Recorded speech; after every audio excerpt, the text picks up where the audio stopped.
everybody, it's Joe Parrott, founder of the Ladies Working Dog Group. Are you feeling stuck with your gun dog training? Trust me, you're not alone, and that's exactly why you need to be here.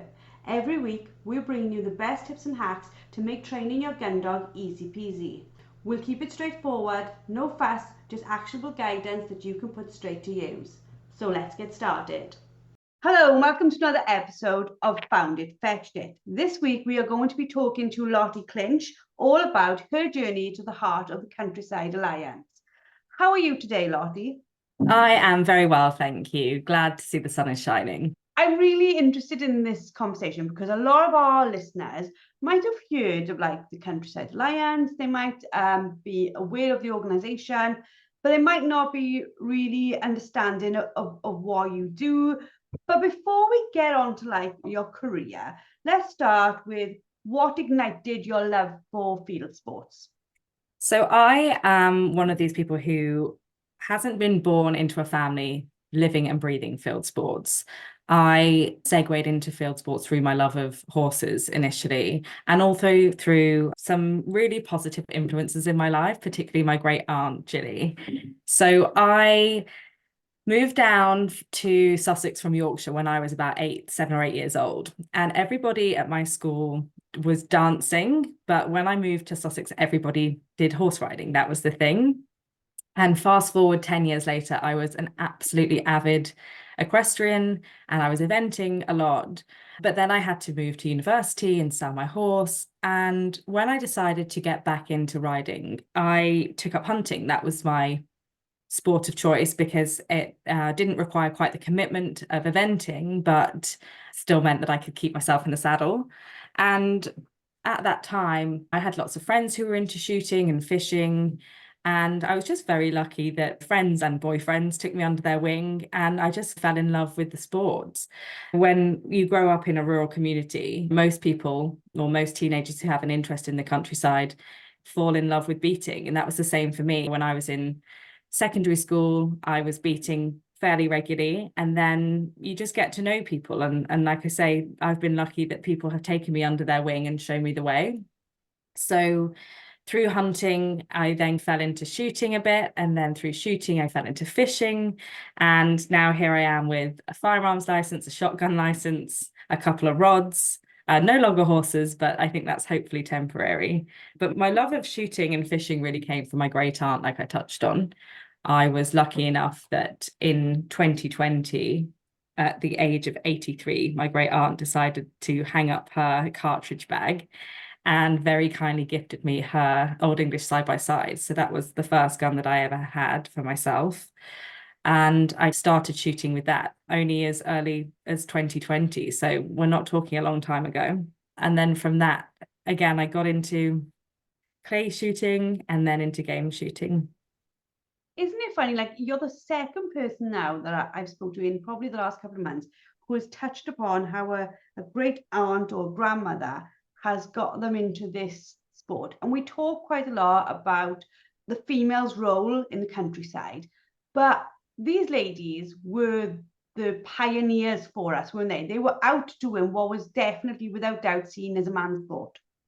And I think it's a really interesting concept still today that shooting or fishing or stalking, is a man's sport, because we have so many photos and pictures of women historically being involved in these sports and recreations and lifestyles.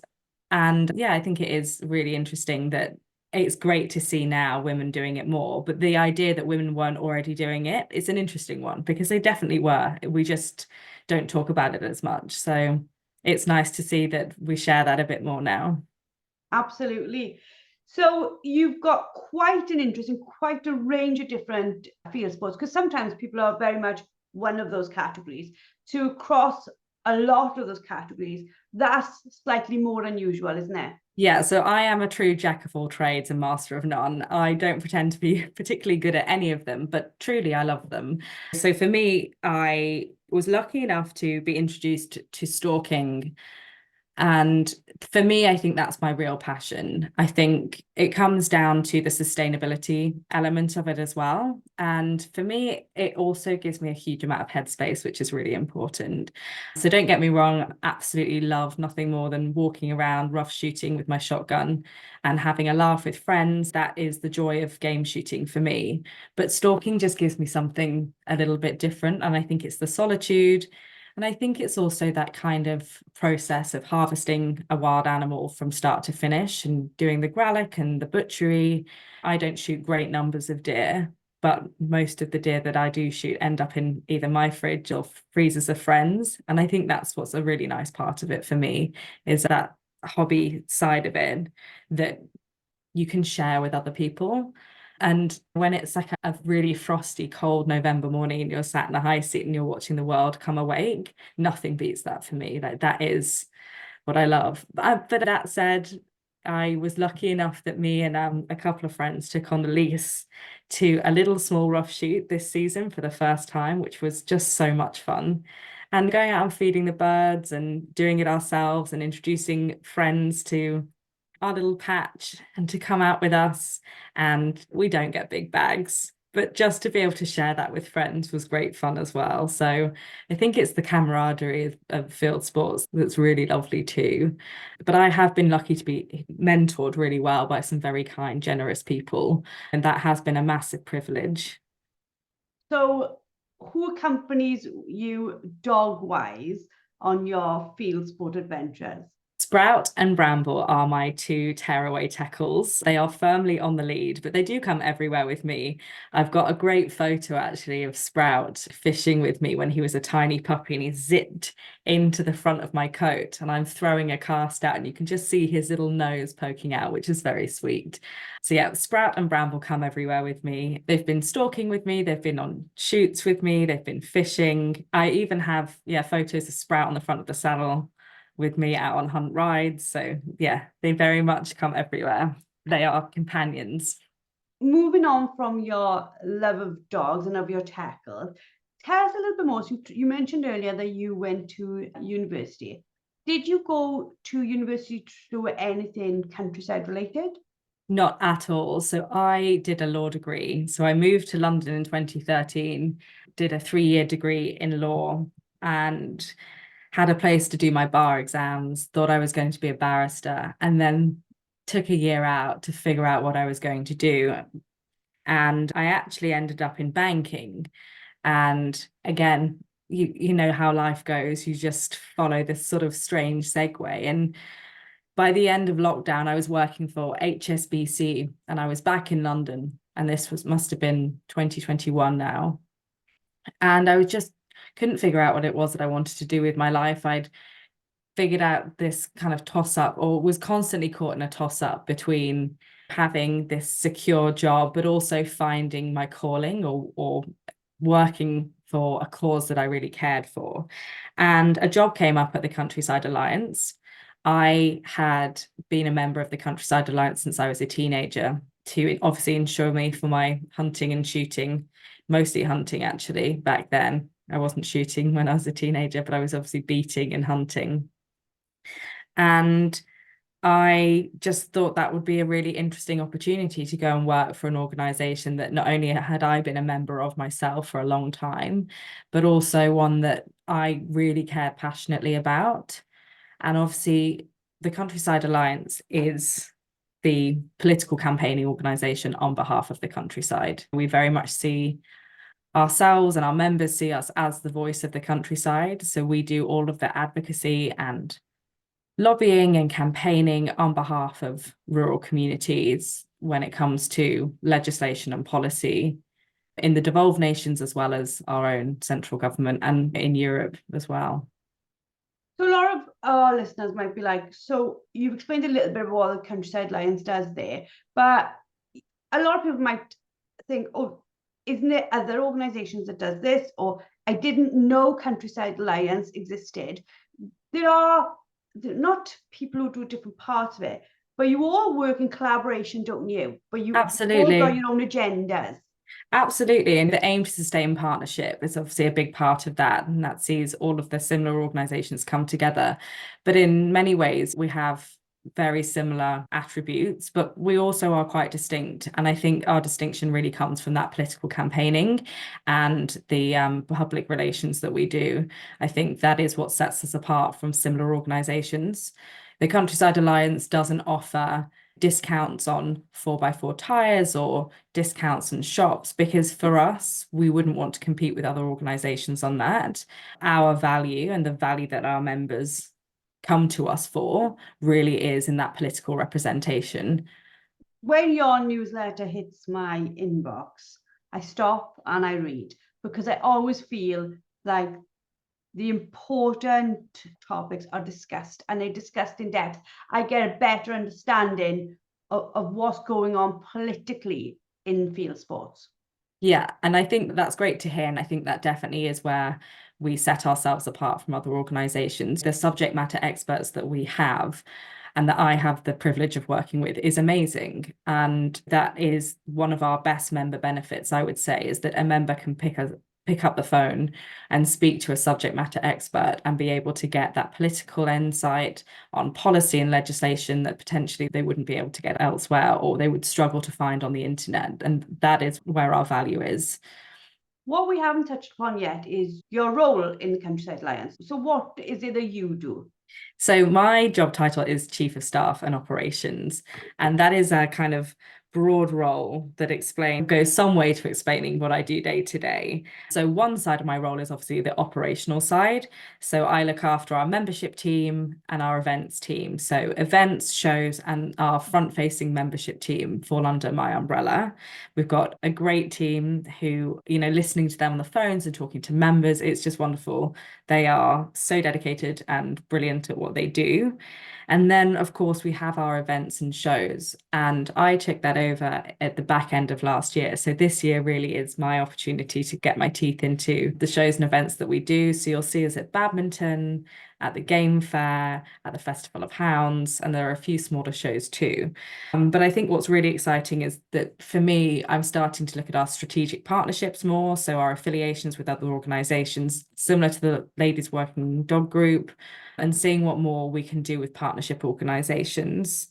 The other side of my role is obviously the internal operations, so the kind of engine room of our employees and employee welfare and our internal policy. So the slightly less sexy side of how organizations run, that also falls to me too. It's really fabulous talking to you though, because I'm always intrigued with how people start in one place and then end up in another, because I certainly never ever in my career forecasting saw me running the Ladies Working Dog Group. It just was never even remotely on my horizon. It's like you just said, it just happens. So looking back over your career and starting out in law, where you are now, they're very different places, aren't they?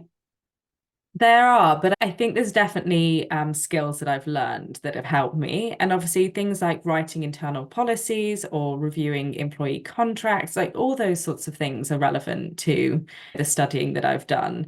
And I think also my degree has taught me to be strategic in thinking, and internal strategy and commercial strategy for the organizations that I've worked for. That's really what I love to look at. So it depends. And obviously I've had a history in finance and banking too. So it all starts to weave in. You don't necessarily see it at the time, but with hindsight, you can think, oh yeah, I picked up this skill doing that. And that job that I did then has really taught me an awful lot. So yeah, it doesn't necessarily seem like a natural progression to go from a law degree to working for the Countryside Alliance, but it feels right to me. Yeah, and I agree with you on that. If I look at the jigsaw pieces that make up my role now, every single role before has helped or has been pivotal part of that, of understanding, like my teaching qualifications and things like that. What I do now, coaching, mentoring, you find yourself pulling on those all the time. My understanding of certain things. Do you think in your role now, have you got plans for not changing the amount of events, but what's your plans for like member facing? What can we look forward to seeing from the Countryside Alliance? So something that is a new initiative is we've brought out more membership options in terms of the junior memberships. We're really trying to create a more of a following with that youthful engagement. So I can't say too much at the moment, but we have got plans in place, hopefully that we're rolling out in May. But also just connecting with that younger audience is really important to us as we go forward, that they are going to be the ones that safeguard our way of life and our hobbies for the future generations. So they're really key to us in connecting with them. We are reaching out to agricultural universities, and hopefully you will see us at the Freshers' Fairs for those. So yeah, we're having a real push in terms of our youth engagement. Because for you, your youth engagement in the Countryside Alliance is what made you want to work for them, I'm assuming. Yeah, I joined the Countryside Alliance as a teenager, so I have a real personal investment in maintaining that relationship with teenagers. And in a world where people don't sign up to memberships in the same way, we have to be really creative in the way that we're looking at sustaining our future as the Countryside Alliance, how we ensure that we stay relevant and that people still see the value in supporting us and helping us to help them, really. And for me personally, I think that's not to in any way discredit our older members, but I think it is really important that we continue to be considered valuable by a younger generation. The reality is, it's the younger generation that will ultimately decide the future of field sports, isn't it?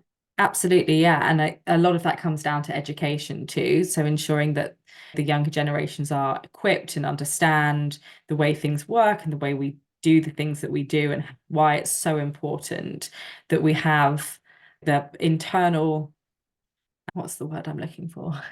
We manage our field sports in a way that's credible internally to stop any more external intervention in terms of policy and legislation. So if we can be seen to be credible and be well-run organizations, and that the sports are well-run and sustainable, if we can teach that to the younger generations, then hopefully that should help to safeguard them for the future. Yeah, I think you're quite right. Like, speaking to what is now Eat Wild with Yeah. bees, this massive need for us to self-regulation, isn't it? It's like saying, like, look, we don't need you to get involved because we understand the problems ourselves. We're not glossing them over. We are addressing them. We are addressing the sustainability. We are addressing the ethics of what we do. Absolutely. I spoke about this the other day with a lady on podcast. We cannot have any more 1,000 bags where they are dumped. And people will say it doesn't happen. It does happen. We all know it happens.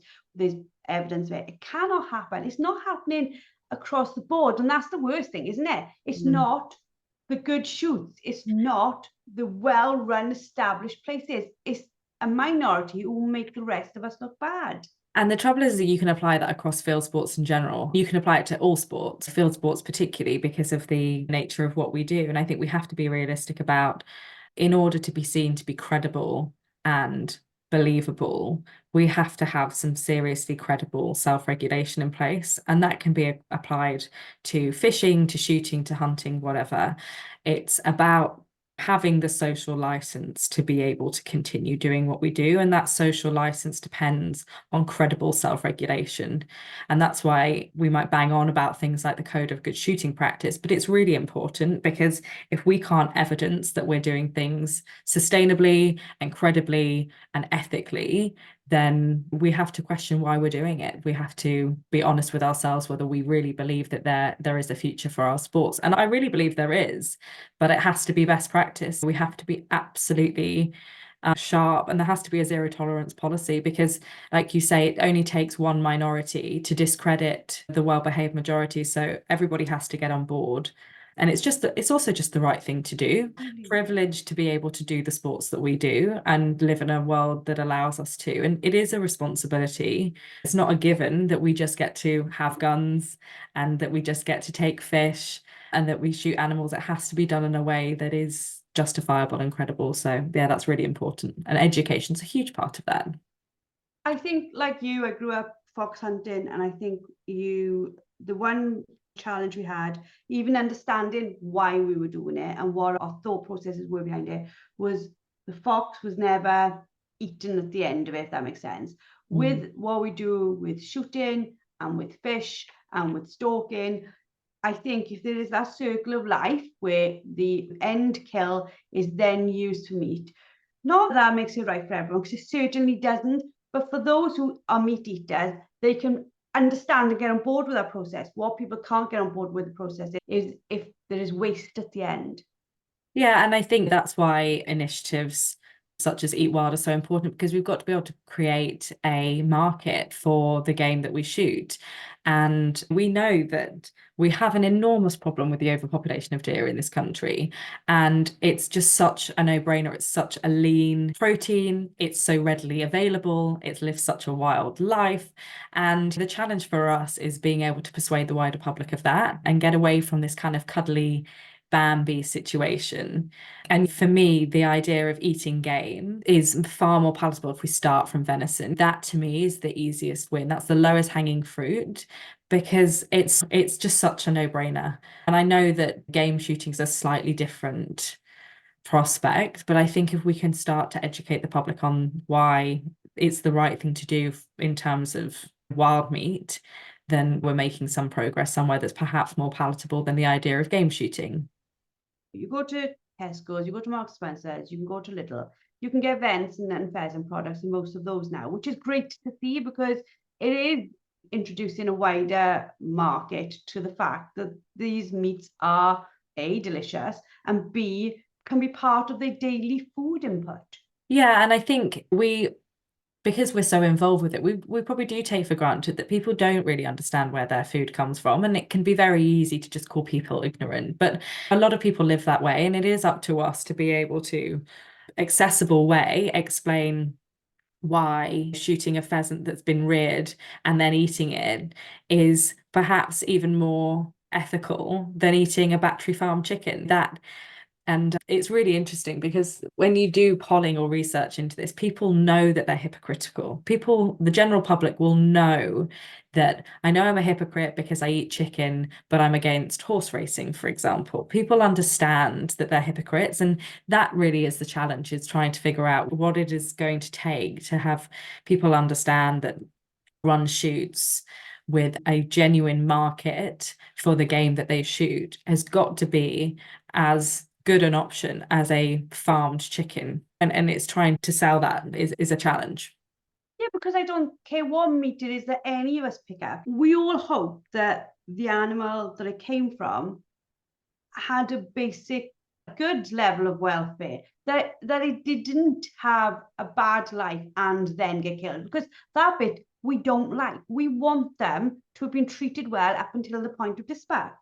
Absolutely. And I think that's the idea, is that for me personally, I'm pretty confident that the game that I eat is high welfare, that the welfare of that animal is going to be better than the chicken that I can buy in a supermarket by virtue of the fact that it's been in the wild, it's lived a wild life. And I know that, again, game birds are reared initially, but they then go and live what could be more free range than that. Yeah, it's certainly not an easy task to convince the wider public of that, but I certainly think that the means can justify the ends. You've certainly only got to go and watch gamekeepers trying to keep birds on shoots to know how wild they are. They literally don't have a fence, do they? No. So we can go forward a little bit more. We've talked about politics and quite deep stuff here, but the Countryside Lions, if people join, is it like, oh, it's all going to be politics? No, so obviously we offer our members insurance in a similar way to lots of all the other organizations.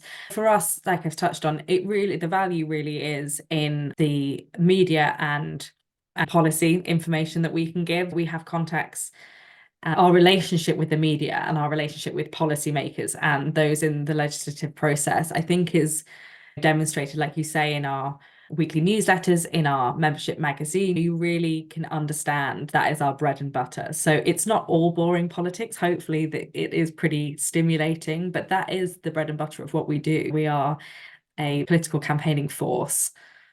And you are a force, to be fair. Like when I read stuff, I do believe the information I get. Sometimes when you read policy, you're just like, sorry, you lost me at the first sentence because there's about 500 really big words that people don't need to put into that sentence. With your stuff, I feel like I can actually easily read it and actually enjoy it whilst also learning. That's great. And that's what we're here for. We've got the subject matter expert in terms of the policy, and we're here to represent our members and then to distill that information down. That is what people pay their membership for, is for us to do the legwork on their behalf. To finish our podcast, thank you so much for doing it, because it has been absolutely fascinating to talk to you, and certainly about your tackles and how you got to where you are and what you do. For people listening, if they wanted to join the Countryside Alliance or find out more about it, how would they do that? The best thing to do is to visit our website, which is obviously Google Countryside Alliance, and you'll find us. And there you can find our membership team's phone number as well. They're really happy to help, or just give us a call. Fabulous. Thank you very much for spending your time talking to us today. For our listeners, I hope you really enjoyed. You understand a little bit more about the Countryside Alliance and what they do and how you can get involved and how they can be helpful to you, because that's what most of us want to understand, is what can we join that can help us and help the future that we love. Thank you very much for listening, and we shall see you all next week. That's it for today's episode. A massive thank you for tuning in. Don't forget to head over to the LWDG and sign up for our membership. Get access to expert-led training, a wonderfully supportive community, and the resources you need to become a confident and skilled gun dog trainer. Let's take this journey together, because no woman should have to train her gun dog alone. We'll see you all next week.